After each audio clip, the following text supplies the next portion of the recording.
Bom, estou muito feliz em receber aqui hoje cantor, compositor, escritor, vocalista do grupo Detonautas Rock Club. Parece uma coisa de futebol, sabe? Né? Rock Club deve ter a ver com futebol, porque eu fiquei sabendo hoje que tu joga de lateral direito.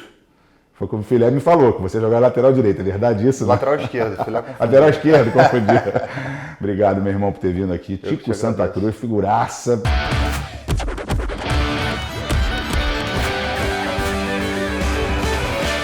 Você estudou com meu irmão, né, cara? Conta essa história, que eu não lembrava disso, cara. Eu estudei com o Bruno no Veiga de Almeida, né, no finado Veiga de Almeida. Cara, na quarta série, na época, eu morava na Lagoa, né, e vinha pra Barra da Tijuca porque minha mãe dava aula de hipismo no Marapendi. Marapendi, que é o clube que, pô, a gente fazia as nossas festas lá quando era pequeno e tudo. E aí ela me deixava lá e eu tenho essa recordação, né, de ter, do Bruno ser meu colega de classe e tal. Me lembro de você, que era de uma classe mais pra frente, né? Acho que a gente era da quarta, talvez se fosse da quinta ou da sexta. Apesar que você é 77, né, cara? Tu não é 77? Sou 77. Deveria ser da minha sala, né? Sou 77.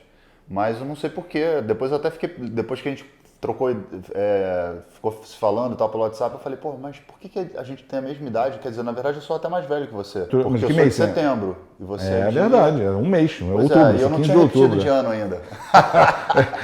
Acho que você tinha alguma coisa repetiu. Você pulou de ano, não sei porquê.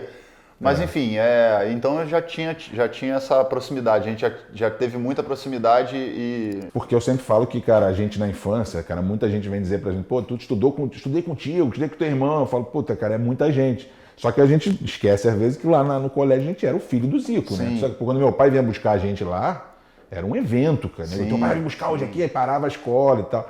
Então é difícil pra gente lembrar, né, quando a pessoa, né... Quando estudou contigo, então com tanta gente que fala que lógico, imagina, hoje que eu sou uma pessoa pública, tem várias pessoas que vêm e falam, pô, você se lembra do dia e tal. É isso mesmo, É complicado porque nem sempre você, óbvio, conhece milhões de pessoas, mas para quem vivenciou a experiência de compartilhar o espaço, né, escolar, tipo, no caso, com o Bruno, no caso, contigo, que são filhos de um ídolo, né, cara? Então a gente sempre vai lembrar, isso é uma coisa que vai ficar pra memória sempre. Naquela época eu lembro que a Gabriela Duarte estudava lá no Veiga, não sei se tu chegou a pegar. Quem estudou comigo na minha sala foi a filha do Didi, né? Eu lembro, estudou lá. Então, era da minha sala. A Renata também, que era uma outra atriz, que da uma novela também estudava lá. Isso é que nem a gente falou no carro, o negócio do clipe do Gabriel Pensador, que você tava lá, que eu fui ver, tava lá as pessoas famosas que estavam no clipe do Gabriel Pensador. Aí tá lá você. E você, na época, você falou que não era famoso, né? Não, na época não. Eu conheci o Gabriel na minha adolescência, né? E eu vi toda a fase que o Gabriel foi... eu peguei, quando ele escreveu Matei o Presidente, as músicas todas que fizeram sucesso na época, Loura Burra e outras músicas e tal, eu vi no caderno, ele não tinha nem cantado, ele cantava na praia, assim, no luau que rolava, sem base, sem porra nenhuma. E eu vi o Gabriel se tornar o Gabriel, né? Então aquilo pra mim foi uma coisa muito inspiradora, porque eu falei, pô, é possível, né? Eu, como o cara que sempre sonhou ser músico e artista de alguma forma, falei, porra, essa porra é possível. E aí, tipo, toda essa história aí, enfim, que circula, né? A minha história também, passa por essa loucura toda da gente olhar para as coisas e falar, porra, e agora, como é que vai ser? Será que dá? Será que não dá? Como é que a gente vai chegar nesses lugares? Né? Aliás, o Thiago Mocotó. Irmão dele é teu amigo pra caramba. Muito meu amigo. Estudava comigo porque quando a gente voltou do Japão, em 94, como a gente estava no calendário do Japão na escola americana, eu tive que voltar pra cá e ir pra escola americana aqui. Entendeu? E o Thiago Mocotó tava... Olha só, que a escola americana é uma figuraça. Sim. E aí eu fui no show no Imperator do Gabriel, contei pra ele aqui, com o Mocotó. E eu vi que tu tá sempre com ele, né? Thiago é meu parceiraço, assim. Foi o que eu te falei. Quando o Gabriel gravou esse clipe do 175, eu fui porque eu era amigo, né? Porque tava ali no meio e tal. E é engraçado porque é uma parada que, porra, eles ficam me tirando onda com a minha cara, porque é um negócio, não, arrombado, aquilo é arrombado. Então ninguém queria fazer o papel do arrombado. Eu falei, mano, para com essa porra, que bobagem. E, porra, eu queria ser artista e queria participar do clipe, e pra mim, foda-se, se era papel do que quer que fosse. Pra mim, participar da parada era maneiro. Só que depois o Detonautas acabou ficando famoso. Então, a única pessoa que não... daquele elenco todo, que não era famoso naquela época, era eu. E depois o clipe acabou ficando com todos os artistas. Aí a gente andava muito junto, né? Eu conheci o MVB, o Mr. Catra, que na época não era Mr. Catra, na época era... Ele usava o nome de negativo, porque ele tinha uma banda de rap com rock chamada Contexto, que é com o DJ Leandro, que é o DJ do Gabriel até hoje. Sim. Então, assim, o meu universo, assim, embora eu tenha sido um cara que fui muito influenciado pelo rock na minha infância e no início da minha adolescência, nessa parte aí da adolescência dos 16 até os 20 e poucos anos, eu andei muito com esses caras. Então eu presenciei muito a coisa do crescimento do rap, da cena do Rio, né? Da CDD, do Buiú da 12, uma porrada de gente que... o Def Yuri, que era do Rio Radical Raps e tal. Então eu cresci junto com esses caras, sacou? Então isso me influenciou de alguma forma, né? Que era um cenário assim meio... Eu que gostava pra cacete de rap, parecia uma coisa meio de tribo, assim. A gente ia pra... onde era o Circo Voador ali, como é que era o nome daquele... Do lado do Circo Voador tinha uma boate ali, meu Deus. Era boate não, era um lugar...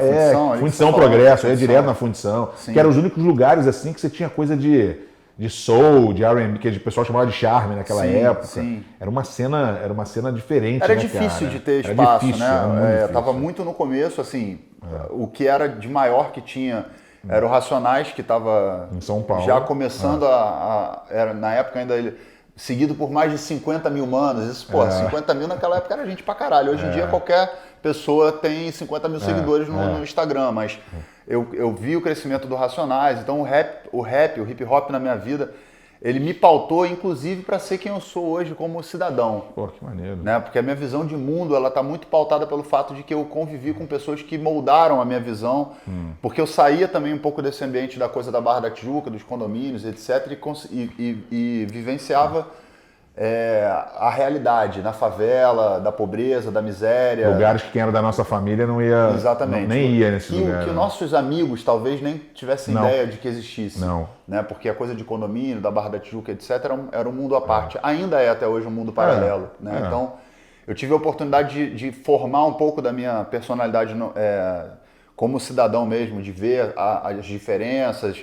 os privilégios que eu tinha, a maneira de encarar essa coisa toda, o racismo, a questão do racismo eu ia falar isso agora, muito presente, né? Porque, assim como o Thiago Mocotó, eu tenho um grande amigo que foi um cara que num momento difícil da minha vida, a família dele me adotou, e eu fui morar na casa dele, e ele é negro, a mãe dele é branca, o pai dele é negro, então a gente vivia muito juntos, e eu presenciava muito essa coisa da discriminação que ele sofria na escola, no ônibus que a gente pegava, nos lugares. Então eu formei aí, entendeu? Não, o Gabriel, quando veio aqui, a gente falou muito disso daquela música do racismo, do Lavagem Cerebral. Lavagem Cerebral. Que ele falou muito de racismo. Numa época, as coisas que ele falava naquela letra, se tu botar hoje, você vê exatamente o que está acontecendo com aquele negócio do Floyd, tudo que aconteceu agora era o que ele descrevia isso em 93, cara, 94. Exatamente. E o Gabriel também não é negro, quer dizer assim, ele já falava disso. Ele contou que um episódio que ele foi no Maracanã levando faixa de não ao racismo, ninguém entendeu nada.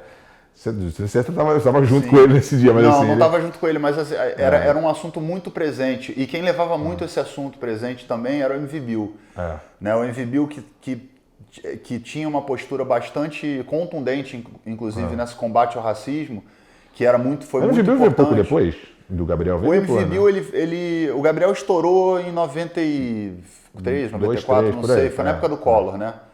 Que ele fez Mateu Presidente, foi censurado na RPC, que era a rádio que tocava na época. Eu ouvia sempre. E aí o Gabriel se tornou um expoente, mas o Gabriel era um expoente branco. Né? Era um cara de classe média alta, branco, que tinha toda uma história junto com o rap ali, batalhando pelo rap, mas estava ainda um pouco distante da realidade da galera que fazia rap dos negros. Era de Zona Sul também, da Zona Sul, tipo tal. Então estava longe da periferia, assim, não longe no sentido de não estar presente na periferia, sempre teve. Mas a criação. Mas não era da periferia. Planet Hemp também não veio... Planet Hemp é um pouquinho depois. Pouco depois, O Gabriel, ele é meio que o percursor, vamos dizer assim. Eu também acho. Não como rapper, porque tinham outros rappers fazendo, mas o cara que chamou a atenção pro estilo, vamos dizer assim, né? Da forma pop, no formato pop de consumir o rap. Porque o Racionais já fazia, mas era tudo consumido em fita cassete, aquela coisa meio que passava de um para outro, assim e tal. O Gabriel não, ele foi parar na rádio, depois foi parar na Sony Music. A coisa tomou uma proporção gigante, então... Mas eu acompanhei todo esse processo. Mas eu achava ainda que a música dele era, apesar de ter estourado pro pop, até porque o rap naquela época, em 93, 94, ele começou a virar um pouco pop, mas ainda era o tipo de som que era o som mesmo brabo de rap. Sim. O Gabriel, depois de um tempo, que começou a fazer umas coisas mais assim, melódicas. Sim, aí depois do quebra-cabeça. Ele teve que ir ele foi para um outro caminho, né, dos caras. Mas isso me ajudou muito na minha formação, cara, como artista, como ser humano. O rap, de modo geral, me ajudou muito. Eu não tô com o boné do NWA porque... Pensei que fosse por causa de mim, pô, cheio de coisa. Eu tô ligado que tu é um cara muito ligado ao rap, mas assim, o NWA, assim como o Ghetto Boys e várias outras bandas de Tem um rap... dos Scarface ali, ó, que você tá vendo ali, ó. Demais.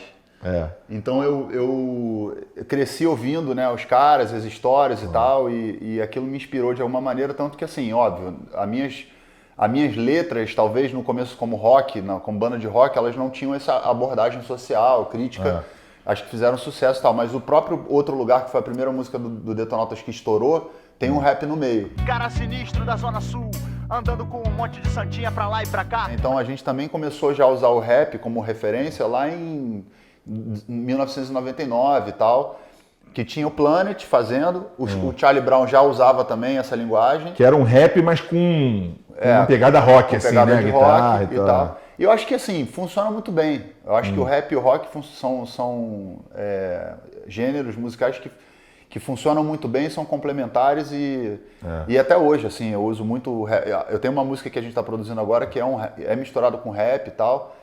E eu gosto muito de ouvir bandas que misturam rock com rap. Eu lembro em 91, 92, o Rock in Rio que foi aqui. Foi, 91, quando o Run DMC veio tocando aquela música com Aerosmith, que era o Walk This Way, que foi a primeira... E depois lançaram uma trilha sonora, que você deve lembrar, Judgment Night. Que Judgment Night é animal. Nossa, que é Onyx com Slayer e o caramba. E Body Count, que era o Ice-T cantando no... O Ice-T eu recebia aqui no meu programa, tu sabe, né? Nós somos parceiro agora, só uma vez. Demais.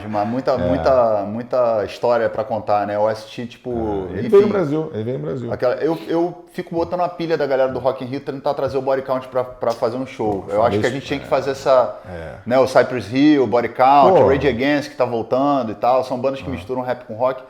E, porra, bicho, eu escuto até hoje. Body Count é uma banda que eu escuto, tenho no meu Eles fizeram uma banda, Prophets of the Rage, né? Que é o Be Real do Cypress Hill, com o Chuck D, e acho que o Rage Against uma parte do Rage Against the Machine. Acho que só não sei quem é do Rage, se é o Tom Morello, enfim. Mas E o Judgment Night foi um disco que me marcou pra caralho também, porque foi justamente quando misturou os caras do metal até, que nem o rock tão popular, com a galera do rap. Porque depois veio o Limp Bizkit, aquelas coisas que a galera que misturava mesmo, assim, que já virou uma, tipo virou um gênero quase, que né? São roqueiros, mas new que metal, cantam... né? A coisa do new metal que mistura com rap e tal. Mas, porra, eu me lembro muito bem do Public Enemy, daquela coisa do relojão e tal. Tipo Flavor. E do estilo mesmo, né? A coisa do estilo que era o grafite, a poesia, né? O rap e o break, né? Eu nunca fui bom de dançar e nem de desenhar. Então eu fiquei só com a parte musical mesmo que... o Chuck D, eu tô esperando ele pra vir aqui no programa também, porque ele me segue no Twitter, a gente fala... E quando ele veio pro Brasil com esse grupo, com o Be Real e o pessoal do Rage Against the Machine, eu escrevi para ele deixou 2 ingressos para mim, cara, na porta para poder ir no show. Demais. Porque ele adora o Brasil, ele escreveu um livro que ele fala do Brasil. Então, cara, essa história de rap comigo, só que aqui eu tenho 6.000 álbuns só de rap, né? Então, você já viu que o nível de loucura... Tá totalmente conectado. Totalmente. Né? Você, eu ia te perguntar das tuas inspirações musicais, que já tá me falando aí do tudo do rap, porque como nós nascemos em 77, Sim. Eu peguei a época do samba e tal, e no meio dos anos 80, o rock brasileiro, que era assim, porra, Camisa de Vênus, Titãs, eu me amarrava. Não sei você, porque naquela época... O rock era tudo aqui no Rio de Janeiro, né, cara? Todo lugar que você ia, as festas e tal, tocava rock. Quando você nesse período assim de você já com 7, 8 anos, 9 anos, o que tu ouvia? O que eram as coisas que você gostava mais assim? Eu frequentava aquelas festinhas, a gente com molecada, né, que levava refrigerante, salgadinho e tal, e a trilha sonora era rock nacional, né? Então era Titãs, Paralamas, Barão, O Traje, Kid de Abelha, Erva Doce, uma loucura, né? Ira, Plebe Rude. Ira, porra, Ira. A porrada de banda de rock que foi a minha formação, que eu ouvi muito. Eu gostava muito de ouvir rádio, né, cara? E o rock tocava muito no rádio nos anos 80. Cazuza, o Raul Seixas, que foi uma inspiração pra mim por causa do Pluk de Plat Zoom, que eu era bem molecão. Porra, me amarrava. Eu tenho a fita do VHS até hoje. Clássico demais, quando eu vi o Raul a primeira vez, eu fiquei encantado com aquela figura, aquele cara barbudo, meio destoando um pouco do que aparecia na TV e tal. Então, assim, a minha formação primeira é a de rock nacional, né? A primeira coisa com a qual eu me conectei foi o rock nacional. Depois vem essa história toda que a gente contou aqui em relação ao rap e tal. A fita cassete que a gente ia lá no REC. Exatamente. 6 horas vai começar o programa aí, pum, sincronizado pra poder atirar, E tinha vinhetinha, né? Aquela vinhetinha que os caras botavam só pra deixar bem claro que a música tinha sido tocada na rádio, que era a rádio que a gente tava gravando. Se dane, a gente gravava de qualquer maneira. Era bom demais. Era uma fase, enfim, foi uma fase muito... Eu acho que a molecada de hoje em dia, e eu não sou o tiozão que vai ficar criticando, porque eu acho isso bastante desagradável, porque eu sei que quando eu era moleque os tiozão ficavam reclamando e eu olhava pra eles e falava, porra, mas era Apesar que a gente é mais garotão hoje do que os tiozão antigamente, né? Eu acho que tem uma galera que não se ligou, que deixou de ser, né? Assim, que se tornou o tiozão que criticava antes. Porque é fácil a gente se tornar, né? Porque quando a gente começa a ficar mais velho, a gente começa a ficar mais, de certa forma, tendo uma visão mais conservadora das coisas. No meu tempo não era assim. Não sei o que, bababá. Só que o que eu tava querendo dizer nesse sentido era que a gente apreciava a música de uma forma um pouco diferente do que é hoje. Porque como não havia essa quantidade de informação que tem na internet, então a gente tinha mais tempo para desfrutar de um disco, de um álbum, de um CD, de um... CD ficava um ano no teu carro, ouvindo, a gente tinha mais tempo, a música durava mais tempo, não era tipo, um mês acabou, Você então... apreciava a capa, tinha toda aquela Exatamente, coisa... Né? tinha uma relação afetiva, que eu acho que talvez essa geração, não posso julgar porque eu não sou da geração, então não sei como é que eles têm essa relação, eu falo pelo que eu vejo, o deles é tudo muito rápido, né? Eles consomem rápido, é playlist, às vezes nem é o próprio disco, é só uma música do disco que eles consomem, e a coisa é numa velocidade muito rápida e perde, talvez, né? Eles talvez nem tenham essa referência, a coisa mesmo de você poder ter um contato afetivo, né? Com a obra e não só com uma música. Eu honestamente nem sei por que tem álbum ainda. Tipo assim, eu sei que é foda falar isso, mas assim, por que o cara lança um álbum?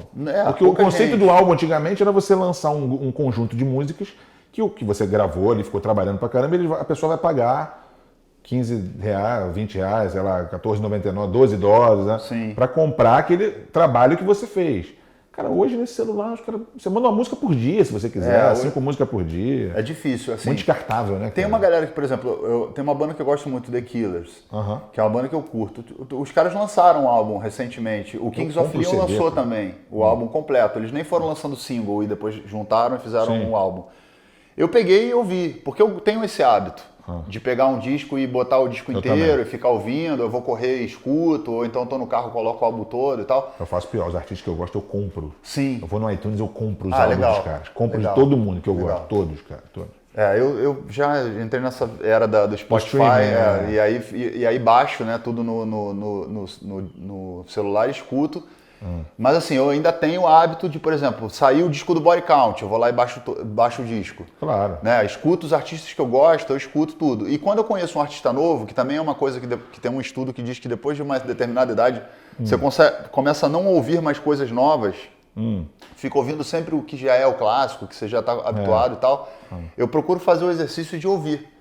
De pegar um artista novo e, parar e ouvir a obra do cara, o que ele está querendo dizer com isso? Qual é o conceito que ele está construindo? Tem conceito? Porque às vezes também não tem. E o Detonautas, por exemplo, fez essa coisa, a gente lançou em 2013 mais 4 ou 5 músicas de uns singles, né? E lançamos depois um álbum duplo. E lançamos álbum duplo mesmo. Tipo CD. Eu adorava esses álbuns. CD com duplo, né? Quer dizer, Sim, que é uma coisa, porra, inimaginável hoje em dia. Não. Né? Então, eu acho que a coisa do consumo da música mudou muito, a forma de se consumir a música, a forma de se consumir o videoclipe, que na época a gente via pela MTV, hoje em dia é o Multishow, mas tem várias formas, tem outros canais e tal. Eu sinto falta um pouco, né, desse espaço para o rock. Aí eu vou puxar a sardinha pro meu estilo e vou falar, pô, sinto falta de ligar a televisão e ver bandas novas de rock, artistas que a gente gosta e tal. Mas eu acho que, enfim, com o tempo a gente se adapta. O Silvinho Blau Blau teve aqui, que era o tipo de rock que ele falou que era roqueiro, e aí quando meteram aquele ursinho Blau Blau, fudeu ele teve que fazer tudo diferente. Só que ele falou que os anos 90 foram meio que como é que ele falou? O funeral do rock, alguma coisa assim, o tempo sombrio do rock. Porque o rock estava tão forte aqui, de repente começou sertanejo, começou aquelas coisas todas, e começou a cair. Porque eu lembrei, assim, de algumas bandas que vieram depois, Engenheiros do Havaí, aí depois a época do Skank que veio, essa galera. Só que realmente, né, cara, deu uma mudada, assim, cara, no cenário, né, que ficou alguns anos, era rock, a referência era o rock aqui no Rio de Janeiro, em São Paulo e tal, e de repente, né, mudou muito, né, cara, de uma hora para outra. Você sentiu isso? Era anos 90 também, assim? A gente que é de 77, a gente teve a oportunidade de viver os anos 80 criança, né? Pré-adolescente. Pré-adolescente. Então a gente vivenciou experiências que, obviamente, não são as experiências que a galera que tinha 20 e poucos anos estava vivendo intensamente com o rock nos anos 80. Então eu imagino que para o Silvinho, para a geração dos anos 80 e tal, quando entrou os anos 90, e que de fato a coisa começa a mudar um pouco a dinâmica, porque entram outros estilos como a axé music, o pagode, enfim, de forma mais popular, sertanejo, né? Zezé de Camargo, o sertanejo com Zezé de Camargo, Leandro Leonardo, etc. A coisa toma uma outra proporção. Imagino que para eles que viveram intensamente os anos 80, tem essa sensação. Para mim, que fui garoto nos anos 80, moleque, que não tinha como ir em shows, muitos e tal, etc., quando eu começo a fazer ali 16 anos e tal, é a era que vem o grunge, que vem o Nirvana, um pouquinho antes é o Guns N' Roses. Então, a MTV estava surgindo no Brasil. R.E.M. Então eu estava muito conectado com rock. Talvez não na intensidade que eles estiveram nos anos 80, porque foi uma década de rock inteira. Porque a gente estava saindo da ditadura e o rock foi a linguagem que foi escolhida para poder... A MPB também. E falavam para todo mundo, criança, falava para tudo, né? Exatamente. Mas eu acho que assim, ainda vivi nos anos 90 com Charlie Brown, com o Rapa, com Raimundos, Los Hermanos, o Planet Hemp, o Chico Science Nação Zumbi e todas as bandas que eu gostava dos anos 80, o Titãs, vi shows antológicos do Titãs. A gente teve Mamonas, teve Legião ainda, até né, um pouco antes do Renato falecer. A gente curtiu até mais, né? Nos anos eu acho que a gente curtiu bastante o rock. Eu acho que porque para eles, que são da geração 80, que tinham protagonismo, de repente eles perderam o protagonismo. É o mesmo que acontece com a gente, que é da geração 2000, Detonautas, que estoura nos anos 2000 e vai até 2007 ali, 6, 7, com um certo protagonismo e depois deixa de ser protagonista. A gente continua fazendo trabalho, mas não tem mais aquela visibilidade que tinha. Então, eu acho que a sensação que se tem deve ser a mesma que a gente tem hoje, de olhar aí a TV e falar, puta, por que não tá tocando na TV mais o rock? É até difícil saber o que é o protagonismo hoje, né? Porque você tem Anitta, Ludmilla, tudo bem que é funk, mas é uma coisa meio pop, né? Tipo... Eu não sei explicar agora o que é a tendência, tipo assim, sabe? Até quando o garoto chega pra mim e fala, eu gosto de hip hop, eu falo pra ele, cara, o que você gosta, pra mim não é hip hop, é outra coisa. É um hip hop, mas é diferente, sabe? A minha cultura, as pessoas que eu gostava eram outras, era outro estilo de música, entendeu? Então, é difícil saber hoje, no mundo de hoje, o que é, né? O mundo mudou muito, né, cara? E a internet muda toda a dinâmica de consumo e de produção também, porque hoje o artista produz numa velocidade muito mais rápida. E eu acho que essa geração não é uma geração que tem essa coisa, como eu te falei, da coisa afetiva com o estilo, como, eu sou roqueiro, então o roqueiro usava camisa preta, andava com cabelo tal, babá, tinha um estilo, um estereótipo, né? Eu acho que a garotada de hoje, eles são mais abertos, é uma geração que escuta tudo, escuta rock, escuta funk, escuta rap, escuta sertanejo, escuta o que está disponível para ele se divertir. Eu falei com o Gabriel quando a gente andava com um tênis, assim, uma camisa mais larga e tal, e eu sempre andava com estilo, você andava nos lugares e pensava assim, esse cara até o quê? Gosta de rap? Rap é maluco? Não sei o quê. E quando vinha um cara que andava do lado, pô, essa daí é Fubo, é não sei o quê, porque o cara gosta também. Tu já sabia que ele era da tua, né? Tinha uma identificação. Identificação por causa da roupa, né? Porque era uma tribo, eram tribos mesmo, né? Sim. Tipo, que nem heavy metal, é assim. Eu acho que ainda tem, eu vejo pela minha filha que tem 12 anos, que ainda existem algumas tribos, mas eu vejo que a dinâmica é mais rápida. Mudou. Ela, outro dia, um pouco antes do aniversário dela, ela estava me pedindo o casaco do Now United. Que era uma banda, uma boy band e tal, dessa molecada mais nova e tal. Aí depois tem o BT, que são os coreanos, que vem a galera da Coreia. Falar, né? E aí, cada hora é uma coisa. Então, assim, eu não sinto deles... essa palavra nem acho que é a palavra mais adequada, mas eu não vejo uma fidelidade do ponto de vista em relação a uma banda, a um artista e tal. O ritmo também. É uma coisa volúvel, é uma coisa... vou curtir isso aqui, agora vou curtir isso aqui. E que, por outro lado, também, cara, a música é estado de espírito, né? Acho que talvez a forma deles, dessa dinâmica deles, seja até mais leve de se viver, porque eles curtem de tudo. Eles vão numa festa e não vão ficar chateados porque tá tocando um ritmo que eu, por exemplo, ia num lugar e falava, puta, tá tocando essa porra, não vou ouvir, vou ficar aqui, tipo... Às vezes, talvez eu nem tivesse nada contra a música, mas eu tinha que fazer o tipo de, né, eu sou roqueiro, não vou ouvir isso aí. Mas tem um lado tá bom ligado? também que não tem mais rádio, essas coisas assim, quer dizer, não é que não tenha mais, tem, mas assim, a galera vai pro streaming.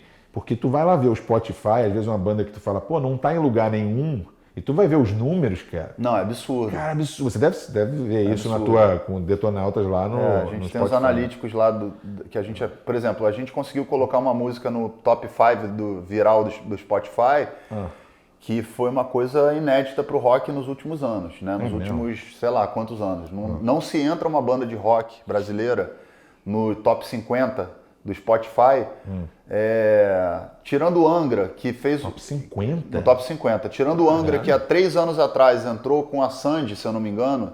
Posso estar errado, mas acho que a última banda que entrou foi o Angra, que é uma banda de metal e tal, que entrou por algum motivo. Não me lembro agora exatamente qual foi. Mas já não entra uma banda no top 50 há muitos anos, mais de 7 ou 8 anos que não entra. E aí eu fui tentar entender qual era o algoritmo do Spotify para poder você conseguir entrar no top 50. É papo para você conseguir entrar, são 250 mil audições por dia. Caralho, e para você conseguir 250 mil audições por dia de uma música, você tem que estar estourado, muito estourado, ou então com público, ou dentro de um movimento muito grande. No país, né? No país, no Brasil. Então, por exemplo, o Detonautas conseguiu entrar com a música no top... Chegamos até o 4º lugar do viral Spotify, mas foi por conta de uma música que tinha toda uma polêmica que envolveu a coisa da questão política, etc., que explodiu e, porra, viralizou, e aí entrou no TikTok, aí virou uma coisa absurda que a gente perdeu o controle. De saber quanto que estava tocando, caramba e tal. E a gente conseguiu avançar para um lugar que nenhuma outra banda de rock nesses últimos anos conseguiu. Ei, Michele, conta aqui pra nós, a grana que entrou na sua conta é do Queiroz. Então é muito difícil pro nosso estilo, pro rock e tal, acessar esse ambiente, que é o ambiente do pop, né? Do pop de modo geral, eu considero, por exemplo, o Rael, que é um cara que eu gosto pra caramba e que canta rap, mistura com outros gêneros e tal, pop. Assim como quando eu estourei a música agora, ela foi pro pop. Claro, ela entra pro pop, porque o pop pra mim deixou de ser uma coisa estilo e passou a ser uma coisa no ponto de vista de posicionamento de música. Sim. Se você tá dentro do ambiente popular, você é pop. Porque, cara, hoje com o YouTube, com tudo, você perde até noção, né, cara? Tem gente, teve um cara que veio aqui que no WhatsApp viralizou. Quer dizer, a música dele viralizou no WhatsApp. É possível. É impressionante, né? Que todo mundo recebia. E ela cantou de samba, né? O cantor de samba. Então, assim, é muito louco. Eu quero voltar rapidinho, porque quando você falou do Raul Seixas, eu tava falando... Você sabe que eu ia começar o papo com futebol, tu entrou no rap, eu vou deixar o futebol por último. Você falou das suas inspirações e falou o negócio do Raul Seixas. Antes de eu entrar no Raul Seixas, até no Rock in Rio, como que você resolveu, dessa época toda do rap, de tudo que você tinha, resolveu ser músico? Porque tu me contou que você fez hipismo, que você disputou hipismo e tal. Pô, me conta um pouquinho dessa época, como que você resolveu... Como que foi criada a banda Detonautas Rock Club, como você resolveu virar músico depois de ter tentado fazer outras coisas, jogar futebol, hipismo e tal, essa coisa?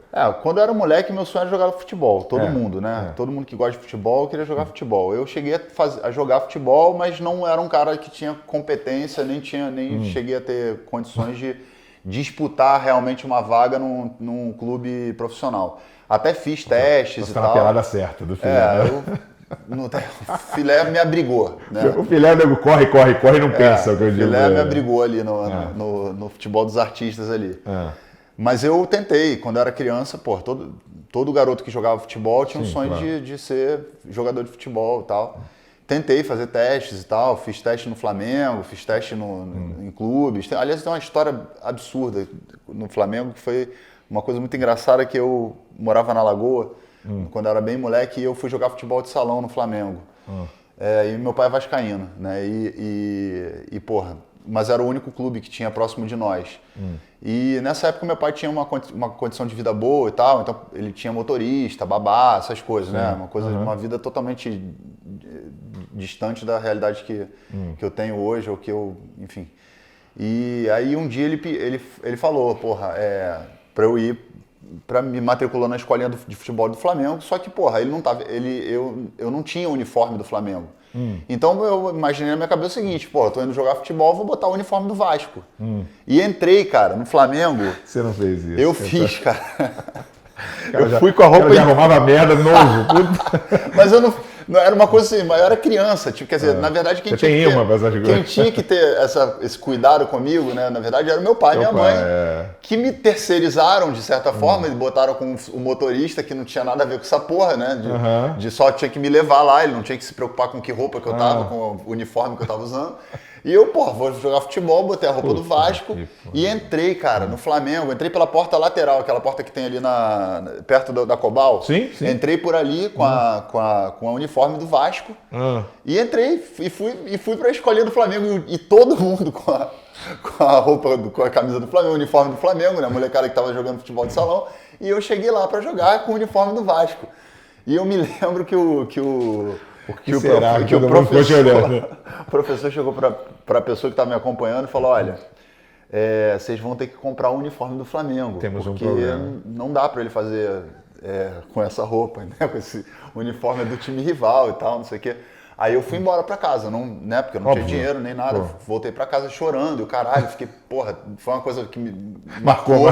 Trauma na sua vida. Caralho, como que isso foi possível, como é que aconteceu e tal. Aí no dia seguinte, eu acho, sei lá, alguns dias depois, fui na boutique do Flamengo lá e comprei a camisa branca, comprei a camisa rubro-negra e tal. Aí fui jogar no Flamengo, na escolinha, e joguei durante um bom tempo na escolinha de futebol de salão do Flamengo. Eu vivia no Flamengo ali, então eu jogava... fiz ginástica olímpica, fiz judô, futebol, gostava de ficar na piscina no final de semana. Eu ia muito fazer natação lá. Adorava o Flamengo, fiz natação no Flamengo também, então eu passei um período ali no Flamengo. Fui começar a pensar em coisa de arte, de ser artista e tal, quando eu comecei a ter o contato com a coisa do rock mesmo, ali quando eu fui pro Rock in Rio, em 91, eu acho que é 90, 91. No Maracanã. Que eu fui assistir o Guns N' Roses. Quando eu fui assistir o Guns N' Roses, cara, aquilo foi uma coisa tão marcante pra mim, que eu falei assim, eu vou tocar nesse festival algum dia. Eu falei pra uma prima da minha avó, uma pessoa que só apareceu na minha vida nesse episódio, especificamente.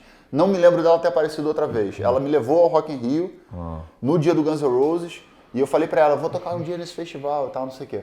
E aí depois disso, assim, óbvio, a gente fica no imaginário e tal. Eu fiz aula de teatro durante um tempo. Assim como futebol, tentei ser ator, mas não rolou. Fiz curso de cinema, fiz uma porrada de coisa, mas não fluiu. E quando eu começo a conviver com o Gabriel, com o Thiago, com o Wagner, que é esse meu amigo, com essa galera que eu vi os caras saírem de nada e se tornarem artistas, eu falei, é possível. E ali eu comecei a ter a vontade de querer ser... Mas peraí, parêntese, o hipismo, cadê o negócio que você foi campeão? Não, o hipismo foi com 14 anos, 12. Foi antes? Com 12 anos ali, enquanto eu ainda me mudei para saí da Lagoa, fui morar no Nova Ipanema. E nesse tempo em que eu morei no Nova Ipanema, a minha mãe, como eu te contei, ela é professora de hipismo, né? Até hoje minha mãe pratica hipismo. E aí eu fui fazer hipismo no Marapendi. E eu comecei em alunos de equitação, que é a primeira... Você vai para a escolinha, né? Que você salta bem baixinho. Sim. Depois você vai para alunos de equitação, que você salta até 90 centímetros e tal. Aí depois de mirim, que é 1,20 m, depois você vai pra júnior, Pô, que tem é... um filho de um amigo meu que é novinho, ele já compete, cara, ganha tudo. Eu falo, seu cara, você é maluco, de cavalo pulando pra tudo que Mas era muito legal, assim, eu me destaquei no esporte, eu fui Você vice... foi campeão? Fui várias vezes campeão carioca, fui vice-campeão brasileiro de hipismo. É porque minha história de vida ela é muito confusa, né, cara? Teve um período da minha vida que meu pai perdeu tudo, ficou fudido, faliu. E eu morava em Nova Ipanema e meu pai e minha mãe se separaram e eu fiquei com a minha mãe, eles brigaram, aquela coisa toda, e meu pai se mudou do Rio de Janeiro. E num dado momento, tipo, eu morava num apartamento no Nova Ipanema e por conta de não pagamento de aluguel e condomínio, caralho, o apartamento foi... a gente foi despejado do apartamento. Então tudo que eu tenho da minha infância, da minha adolescência para trás, ali daquele momento que eu fui despejado, ficou dentro desse apartamento. Então meus prêmios todos, meus troféus, minhas escarapelas, minhas medalhas, minha casaca, minha roupa, tudo, minha bota, tudo que eu tinha, foi nesse curto período entre os 12 anos e os 14 anos que eu competi muito o hipismo, né? Fui campeão brasileiro, fui vice-campeão brasileiro, fui campeão carioca, competi Brasil inteiro, viajava com os cavalos e tal, mas é um esporte caro, né? Então meu pai tinha condição numa certa época para pagar e depois ficou sem a condição. É interessante isso, né? Que o cara pergunta, por que você não quis continuar, não sei o que, às vezes não é questão de querer, né? De não poder também, né? Eu fiquei numa situação bastante delicada e aí tive essa coisa toda traumática do despejo e tal, e fui parar no surf ali, comecei a pegar onda com 15 anos e tal, e aí me dispersei do esporte, assim, como tentativa de se fazer algo profissionalmente. Entendi. Mas eu sempre gostei de esporte, então eu fiz... peguei onda, comecei a pegar onda desde muito cedo, fiz o hipismo, jogava futebol, fazia as coisas, e aí veio essa parte do teatro, depois em paralelo, fui fazer tablado um tempo, e aí depois eu fui formar a banda em 97. O Detonautas se forma em 97 pela internet. O Detonautas é a primeira banda que se tem história no mundo a se formar na internet e ter sucesso mainstream. É mesmo? O Detonautas é a primeira banda no mundo.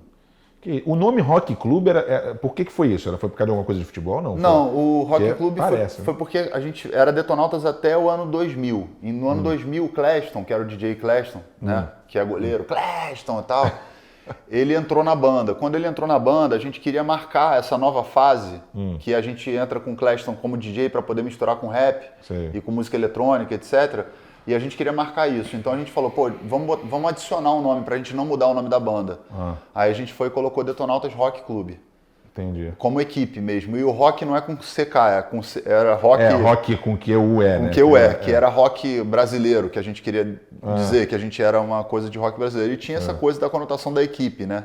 De um time. Porque quem vê pensa que é alguma coisa relacionada ao futebol, né? Uma coisa muito... um time. O Rock Club era como se fosse mesmo um time, assim. O Cleston até recentemente se desligou da banda, né? Por uma questão de escolha dele mesmo. E até depois eu fiquei pensando, falei, o Cleston se desligou da banda, pensei esses dias, falei, talvez seja a hora da gente voltar a ser só o Detonautas.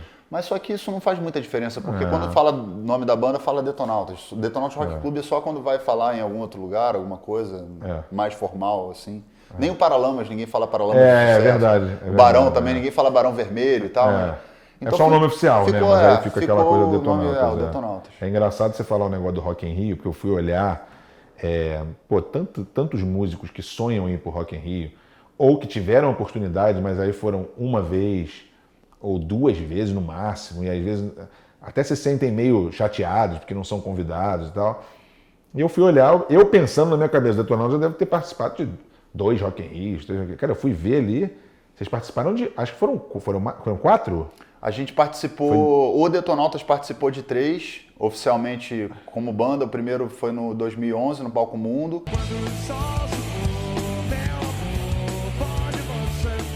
2013 no Palco Sunset. Às vezes você me pergunta. E agora em 2019 a gente fez o Sunset também. Mas em 2017 eu participei com o Zé Ricardo fazendo o Segue o Baile, que é que é um show que rola no final do palco Sunset todos os dias. E tem vários artistas convidados e tal, e aí eu participei em 2017. Então, tirando 2015, que eu fui lá para assistir e tal, desde 2001 que eu fui assistir como espectador.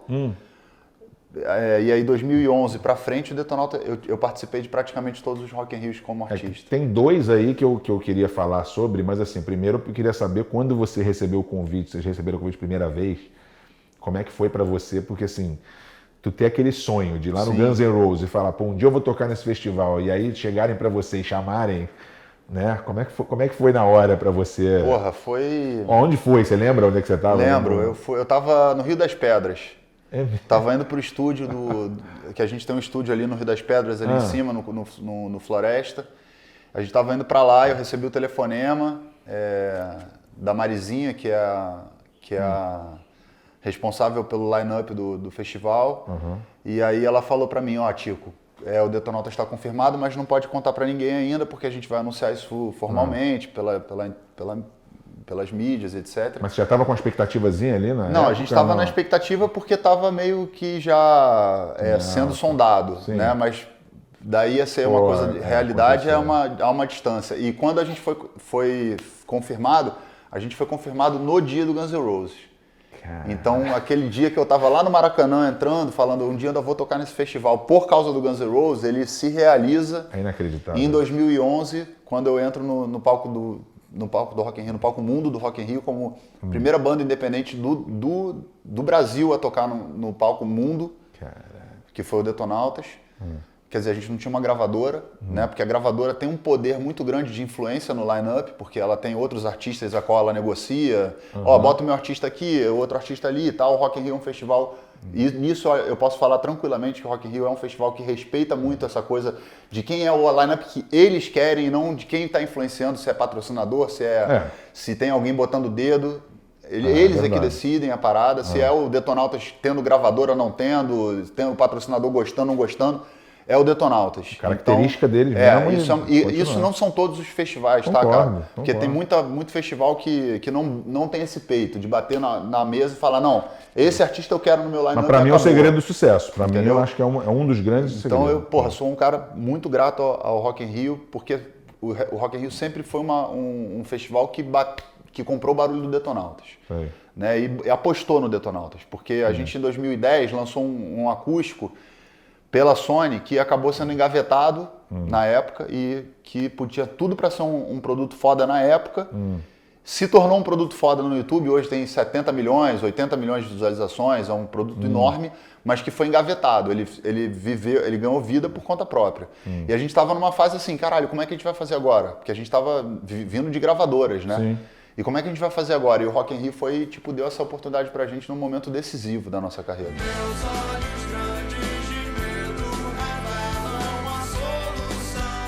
E quando você faz Rock in Rio, no dia seguinte já muda tudo, né? O Rock in Rio... Não, e tá no palco do Rock in Rio, cara, quando você vê 100 mil pessoas pulando, assim, é uma coisa, tipo, é surreal. A sensação é inexplicável, assim, você fica sem ar, só de lembrar. Quando aí você lembra do convite, que aí vocês ficaram loucos e tal, não sei o quê, mas no dia no dia da apresentação, você lembra de alguma história... Assim, que, porra, cara, primeira vez que eu vou tocar no Rock in Rio, tu entrar assim, olhar e falar assim, caralho, é agora. Teve uma treta, né, no Rock in Rio que foi foda, né, que quando o Detonautas foi anunciado, uma galera mais radical, assim, porque o Detonautas não é rock, sempre teve essa... Era dia de metal? Era o Detonautas, a Pitty, o Evanescence, o System of a Down, que é uma banda pesada, e o Guns N' Roses. Então era um dia de hard rock com metal. Né? Se eu for considerar o System of a Down como metal, né? Não é bem a classificação deles, mas é um dia pesado, um dia de rock pesado. E aí rolou uma parada muito escrota que aconteceu, que na época a MTV já estava vindo para uma coisa já meio se desligando do princípio da MTV, e os caras fizeram uma aposta, cara, no Twitter, qual era a banda que ia ser vaiada. Puta. E os caras botaram assim, eles, a MTV oficialmente, botou no Twitter oficial da MTV, naquela época, né, em 2011, que o Detonautas era a banda que eles estavam apostando que ia tomar uma vaia. Tanto que eles botaram na época, isso me marcou muito, eles falaram, o festival começa quando a Pitty entrar no palco. E aí, brother, eu tipo peguei aquilo pra mim e assim, eu sou o tipo de pessoa que quando alguém me desafia, ou me instiga, ou tenta me humilhar, ou tenta me criar uma situação delicada, eu pego aquilo pra me dar mais disposição, mais vontade de fazer o que eu... Então eu entrei com mais sangue nos olhos ainda, assim, tipo, se eu já tava muito entusiasmado e muito na raça de entrar num festival, que era um palco foda, um lugar foda, numa situação... Mas havia esse risco, né, da vaia, porque em 2001... vários artistas foram vaiados, tinha ainda essa coisa da vaia. Hoje em dia nem tem mais, mas naquela época tinha ainda. E aí quando eu entrei, meu irmão, que a gente fez a primeira música, que a galera veio, eu falei, agora é nosso, isso aqui é meu, né, do Detonautas. E a gente fez o show que depois, quando acabou o festival, teve uma enquete. Para ver quem tinha sido o melhor show na Internacional, aquela coisa toda, e o Detonautas foi eleito pelo público como o melhor show de rock nacional do festival, não só do dia. Chupa MTV, né? E aí a MTV, depois do nosso show, teve que fazer no blog deles, oficialmente, um pedido de desculpas pelo que eles tinham falado, não porque o Detonautas foi exigir alguma coisa, mas porque as pessoas começaram a ir no perfil da MTV e falar, olha, eu odeio o Detonautas, não gosto do Tico Santa Cruz, não gosto das músicas dos caras, mas os caras fizeram um show foda, foi foda, o caralho, babá. E aí a MTV fez uma retratação pública pedindo desculpas. Porque é uma responsabilidade, né? Tipo assim, você faz aquilo, você acha que você não vai, né, fazer com que as pessoas comecem a tomar atitudes, né? Não tem jeito. Não, e é uma coisa assim, vamos combinar que, porra, eu não sei, assim, eu não vou dizer que isso foi uma coisa de obra da direção da MTV, não posso afirmar isso. Mas quem estava tomando conta do perfil da MTV naquele período do festival foi uma pessoa inescrupulosa. Com certeza. Porque você não pode, ainda que de brincadeira, tudo bem, naquela época tinha essa cultura da coisa de fazer a zoação e tal, mas a MTV é uma instituição, é uma TV. E que deve apoiar os artistas, uma coisa, né? Ao invés de ficar brincando com quem vai ser vaiado, pô. Sim, uma coisa é um sei lá, VJ da MTV, falar, o Detonautas vai ser vaiado. Beleza, é a opinião do cara. Outra coisa é o perfil oficial da televisão fazer isso. Concordo. Né? Então aí ficou chato, mas a gente acabou revertendo a situação. Enfim, depois a MTV tomou um caminho que foi um caminho bastante distante da música. Mas foi triste porque eu sempre sonhava, né, cara, ter aquele Mzinho da MTV nos meus clipes. E quando o Detonautas conquistou essa coisa de tocar na MTV, eu tinha uma relação de muita admiração, de muito carinho pela MTV e tenho até hoje, né? Ainda tenho, não sou uma pessoa rancorosa, ainda tenho isso e ainda fico na expectativa de algum dia voltar a tocar na MTV, porque é um lugar que é MTV. Né? A gente cresceu vendo MTV, então eu não me desconectei da época que era disso. muito clipe, né? Que a gente gostava. Depois começou a virar reality show pra tudo que é lado. Enfim, Beija-sapo, não sei o que lá, nada contra, mas saiu da coisa da música, né? Então... Foi. Agora eu vi uma que eu acho que foi 2019, que, cara, eu não sei se era palco Sunset ou era Mundo. Parecia que era o Mundo. Mas, cara, era tanta gente que vocês começaram a tocar, você estava sem camisa e o público inteiro fazendo assim com o braço. Foi uma coisa assim, eu estava assistindo na hora, eu falei assim, caralho, é muita gente. Você olhando ali, aquele público ali, mesmo que você esteja acostumado. No meio dessa confusão, não consigo encontrar. O Detonautas tem uma coisa de ao vivo, cara, que aí eu não vou nem usar nenhuma modéstia, assim. A gente pode até não ser a banda mais legal de estúdio, a galera não curtir tanto, talvez os nossos discos de estúdio, quem é mais crítico de música, etc, bababá, a gente tem uma base de fãs grande, mas ao vivo é difícil de superar o Detonautas. Impressionante. A gente tem uma pressão de palco muito grande e eu tenho uma coisa com palco que é muito inspirada nesses artistas que eu admiro, que eu gosto, né? Tipo, o Faith No More, o Red Hot Chili Peppers, o próprio Guns N' Roses. Então eu sempre fui, eu sou de uma formação minha como artista muito conectada com a performance no palco. Então eu sou muito ativo no palco. Então essa coisa da movimentação, do público e tal, é uma parada que quando a gente engata com o público, no caso do Rock in Rio que é um público de rock e tal, é difícil. Tanto que nesse show aí, nesse dia, do dia de 2019, a gente foi eleito a melhor banda do dia, passando inclusive o Foo Fighters. Impressionante. Então é tipo assim, a pressão que a gente impõe no show, ela é uma pressão que quem assiste acaba, mesmo que o cara tenha alguma repulsa, não gosto do Tico. Sim, porque hoje em dia tem muita coisa babaquice de, não gosto do cara porque o cara tem uma opinião política diferente da minha, porque o cara pensa não sei o que e tal.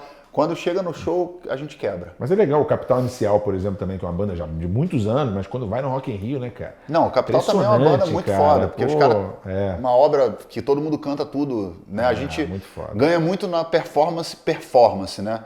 O Capital, por exemplo, ele já tem a coisa mais da galera conhecer a repertório de forma mais completa e tal. Então todo mundo canta as músicas todas. Eu acho muito legal o Rock in Rio botar bandas brasileiras, e inclusive acho que poderia ter até mais espaços para as bandas brasileiras. Assim. Eu tava no dia que eu vi você, que eu tava Zélia Duncan, tava aqui, você cantando Raul Seixas. Sim, foi o tributo ao Raul que a gente fez. Pô, porque você falou do Raul Seixas, quando você conheceu o Raul Seixas, ele já era, né, a gente era novinho e ele era mais velho. Sim. E como é que foi? Isso era uma coisa que você já pensava em fazer? Por que você foi incluído nisso? Por que você... quem teve a ideia disso do Raul Seixas? A gente foi convidado para fazer o palco Sunset e o Zé Ricardo, que é o responsável pelo palco, o diretor artístico, ele falou: Tico, eu quero um projeto que seja diferente. Porque o Detonautas já tinha feito o Palco Mundo 2 anos antes, então não cabia fazer um show igual, porque ia ser mais do mesmo.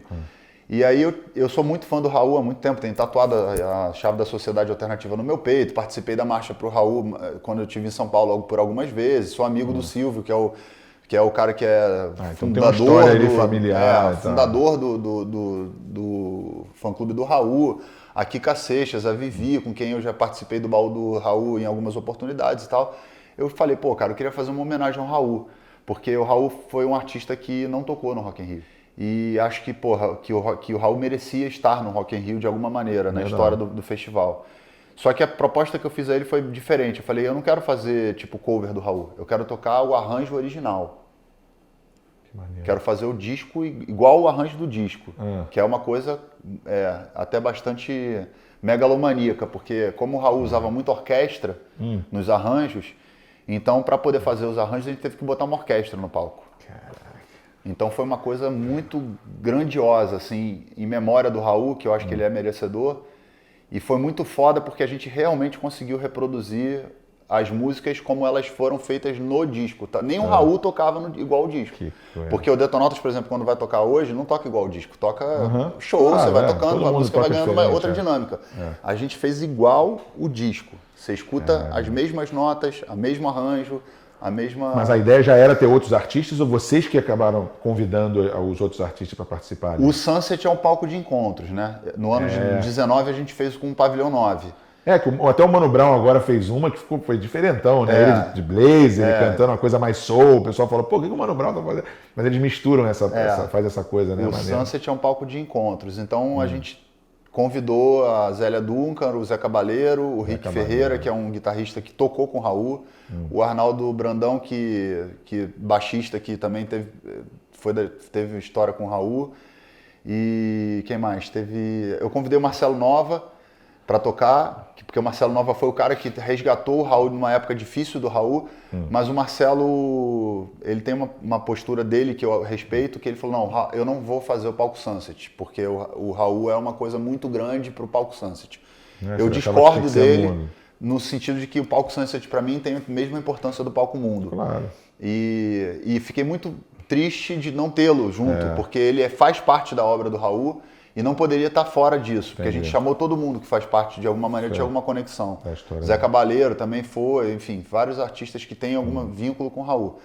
Mas infelizmente o Marcelo tem a percepção dele e eu respeito totalmente. Eu conversei muito com ele no telefone por vários dias tentando convencê-lo de que era importante para a história do festival e para a história dele também e do Raul, que são os caras que estavam juntos na época da Panela do Diabo, que foi o resgate do Raul ali, um pouco antes do Raul morrer. Mas infelizmente ele realmente bateu. Ele é um cara de muita personalidade, né? E ele falou, não vou, e tipo, não foi. O Sunset, eu não sei se é impressão minha, mas pra gente que agora, né, nos últimos anos, parece que o Sunset virou quase que Cara, tem artistas no Sunset que tem gente que até pergunta, pô, por que eles estão no Sunset e não estão no mundo? Deveria estar no mundo. Mas eu falo, pô, é tanta gente boa nesse Sunset que parece até que agora é meio que uma coisa mais... Acho que o mundo parece uma coisa maior, assim, né? Porque é mais... Não sei se parece que tem mais espaço, ou uma sensação ali na hora. Não, mas... o mundo tem mais espaço. É maior também em termos de tamanho de palco.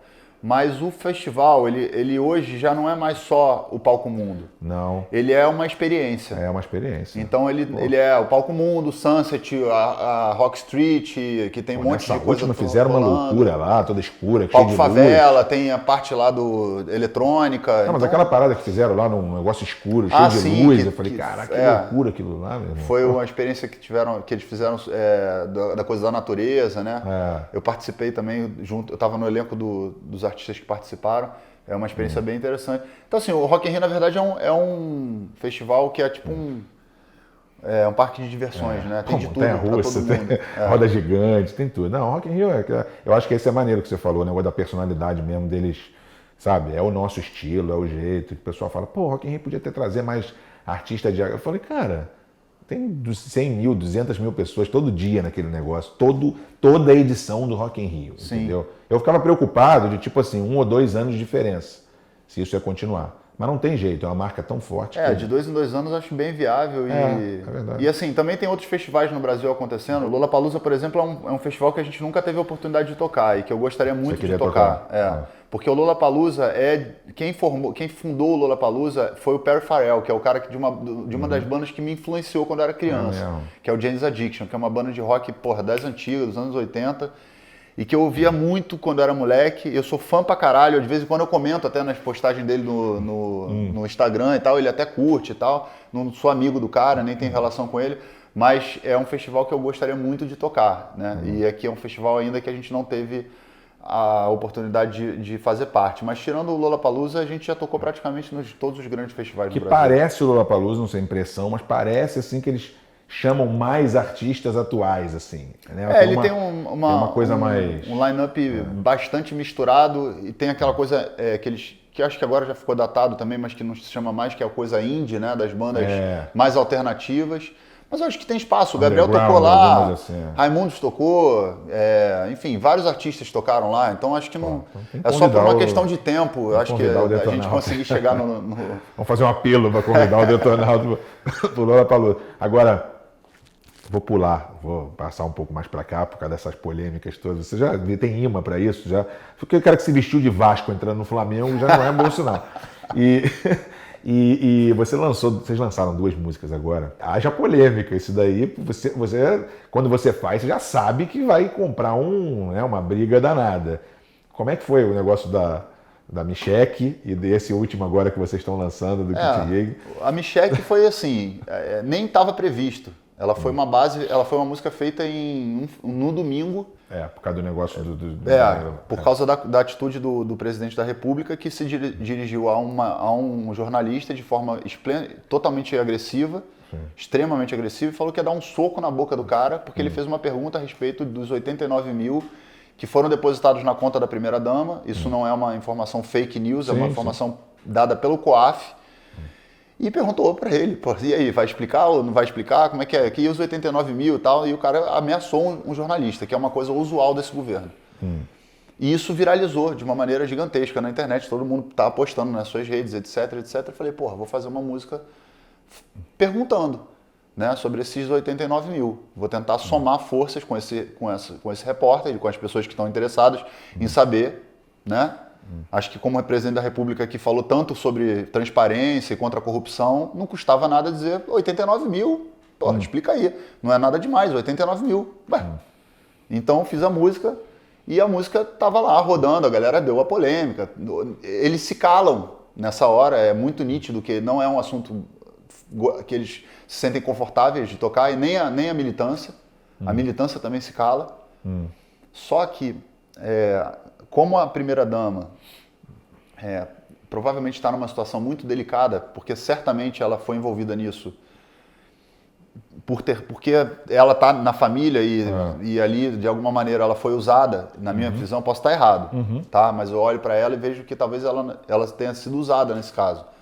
Foi depositado na conta dela. Ela ficou puta de ter ficado com ela Com sendo isso em cima chamada, dela, né, de Micheque, etc, babá. E eu, em momento algum, quis atingi-la no sentido de diminuir a honra dela. Fiz só uma pergunta, não xinguei, não ofendi, não falei nada que pudesse diminuir uma pergunta, e aí? E o dinheiro que entrou na conta é do Queiroz? Né? E a letra fala disso. Capitão, o que foi que aconteceu? Levanta a mão pro alto e agradeça a Deus. Já que entrou, né, do nada, tá entrando 89 mil assim, pô, deposita aí que tá pra todo mundo. É um dinheiro bom pra todo mundo. Aí o que aconteceu? A primeira dama, o que potencializou a música foi que a primeira dama foi na delegacia da queixa. Aí, o que aconteceu? Quando você flerta com a censura, qualquer coisa que for flertado com a censura, vai ter uma adesão. O Gabriel, por exemplo, quando estourou o Matei o Presidente, foi porque foi censurado. Ele fez há pouco tempo, ele fez a segunda versão, né? Ele fez uma outra versão, né? E, de certa forma, assim, quando ela potencializou, viralizou. Aí tomou uma proporção mega, foi que a gente perdeu o controle. No caso do Kit Gay, o Kit Gay é o seguinte, foi uma fake news, assim como várias outras fake news. A fake news, na música a gente fala do Kit Gay, fala da mamadeira de piroca, são coisas absurdas, né? Até pra gente falar na entrevista. Mas olha, se naturalizou. Ainda bem que o YouTube pode falar o que quiser. Não, mas acho que até própria num jornal e tal, as pessoas tiveram que falar sobre isso, porque o Bolsonaro teve a cara de pau de levar na Globo, no Jornal Nacional, e falar que o Kit Gay era um livro que não era para criança. Eu estudei para falar sobre isso, o que era aquele livro. Era um livro sobre educação sexual que não é para criança, é para adolescente. É um assunto extremamente necessário você ensinar educação sexual para adolescente, pré-adolescente, porque muitas meninas são abusadas porque não têm educação sexual, né? Conhecimento do que é um abuso, o que é um assédio, o corpo, como é que funciona, para poder saber, até para poder se defender. Né? Eles têm essa coisa desse problema crônico com a questão sexual, do gênero, etc.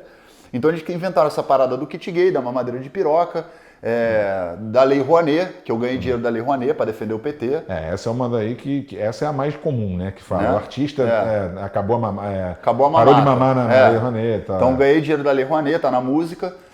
Que mais? A Terra plana, que os caras acreditam que a Terra é plana. Puta que pariu.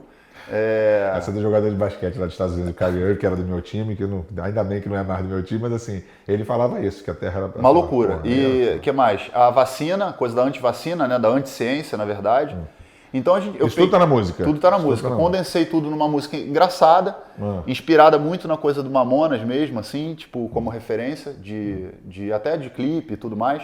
O clipe, por si só, que tá dando essa polêmica por causa da meia que eu tô usando, essa referência da meia é do próprio Chili Peppers. O Red Hot Chili Peppers nos anos 90 tocou em vários festivais com a meia no órgão genital. Sim. E nunca deu essa polêmica, entendeu? Então a gente chegou num ponto... Liberdade, né, cara, de expressão. A gente está em 2020, cara, e as pessoas estão se comportando como se estivessem em 1700, entendeu? Porque isso era feito nos anos 90. Não tinha essa coisa toda. Não, aí você acabou de falar do Mamonas aí, né? Nossa, o que acontecia? Eu sempre falo que eu assisto Escolinha do Professor Raimundo, Trapalhões, e as coisas que eles falavam, o Chacrinha, eu vi outro dia a Dercy lá falando, cara, que se fosse hoje, eles estavam presos, todo mundo. Tem cara. algumas coisas que naquela época se falavam em relação a mulheres, negros, etc., minorias, que hoje não cabe mesmo e ponto. Claro, eu entendo. Mas tem outras coisas que, não faz sentido, entendeu? Mas é um clipe que feito para fazer essa provocação, é de propósito, é tipo assim... Vocês não inventaram essa porra? Agora vocês vão experimentar o que vocês inventaram. Vocês não foram inventar uma madeira de piroca, kit gay, o caralho, agora nós vamos esfregar na cara de vocês o que vocês inventaram. Roubaram o meu kit gay e eu não pude estudar. Entendeu? Tipo assim, não dá pra você passar em relação a essas questões e normalizar que os caras possam usar esse tipo de informação pra enganar as pessoas e ficar tudo bem. Porque cada vez mais a fake news ela não vai ser só uma coisa que vai chegar no seu WhatsApp. Vai ter a deepfake. Vai ter a deepfake com voz do político, voz da pessoa, voz do Júnior. Alguém vai clonar o seu rosto, pegar o seu timbre de voz e vai botar você falando alguma coisa que você não falou na internet. Então a gente está caminhando para um lugar muito perigoso. Entendeu? Então assim, o que me cabe como artista fazer nesse momento?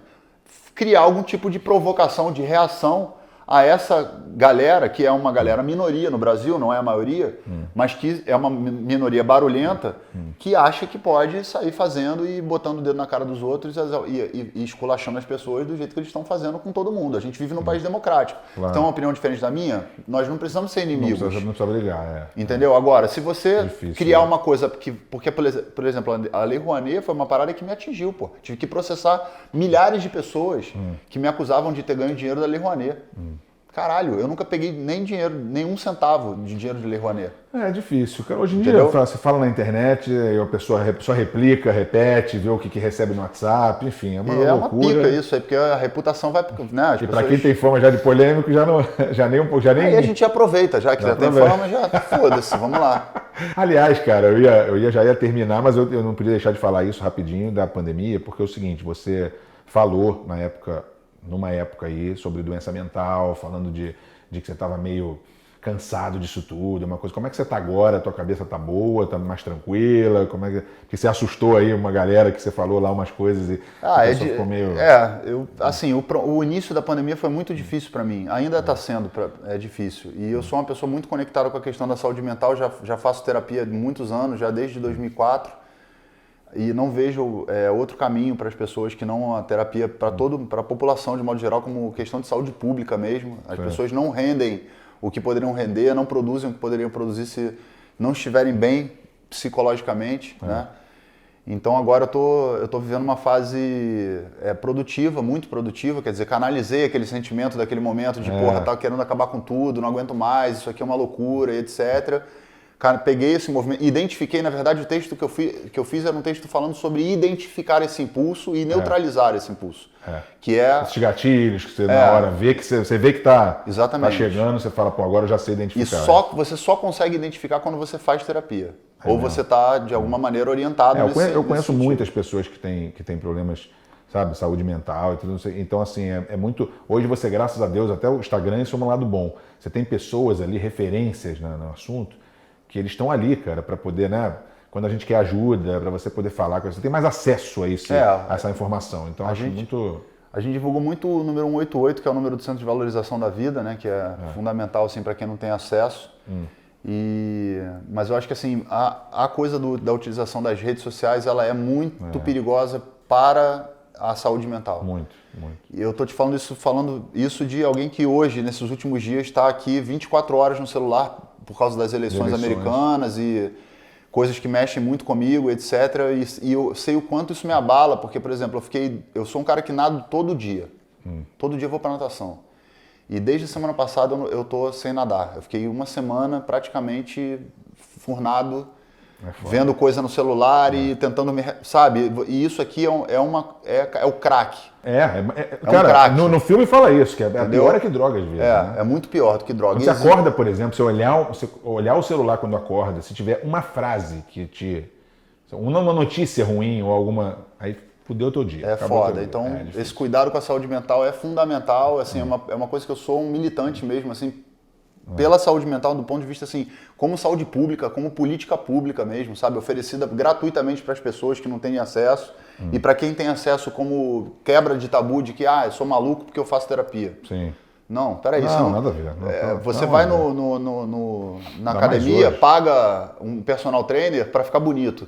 Qual é o problema de você pagar um psicólogo ou um psiquiatra para você ficar bem mentalmente? É essencial. Né? Então, eu acho que assim é uma forma bem bacana da gente conseguir condensar essa ideia da saúde mental e de realmente ficar atento às pessoas que precisam de ajuda. Meu irmão, obrigado demais por você ter vindo. A gente podia fazer uma parte 2 um dia, porque é tanta coisa que eu tinha que falar ainda e não deu para falar, de tanto tempo que a gente está falando. Mas eu espero realmente que você continue o teu trabalho bem de saúde, né? Bem de cabeça, porque eu acho que pessoas como você são importantes, né? No mundo de hoje. A tua voz, entendeu? Independentemente do lado de que você acha, eu acho que é importante pessoas que têm consciência e querem falar e ajudar as pessoas. Eu quero terminar com você mostrando onde está o 777. Tá aqui. Porque eu te falei que eu tenho o meu Instagram, humildemente, lá eu tenho meus 7.000, tinha 7.773, eu falei pro meu filho, eu tô chegando no meu número, que é o meu número de sorte, né? Do Rap 77. Quando chegou no 7.776, eu falei, quem vai ser o 777? Aí tu foi e me seguiu. Tá aqui o 777. É inacreditável, 777. 7. Cara, é inacreditável. Eu te contei isso no WhatsApp. Eu Contou. falei, cara, no 7.717 entrou Tico Santa Cruz. Aí eu te mandei um áudio. Pô, aí, bacana. Não liga não, eu fiz um postzinho aqui te marcando, mas não sei o quê. Aí foi quando você me contou esse negócio. E estamos aí com Surreal, 777, 77, nascemos Porra. em 77. Tamo junto. Tamo aí. Obrigado, meu irmão. Valeu, um abraço, sucesso.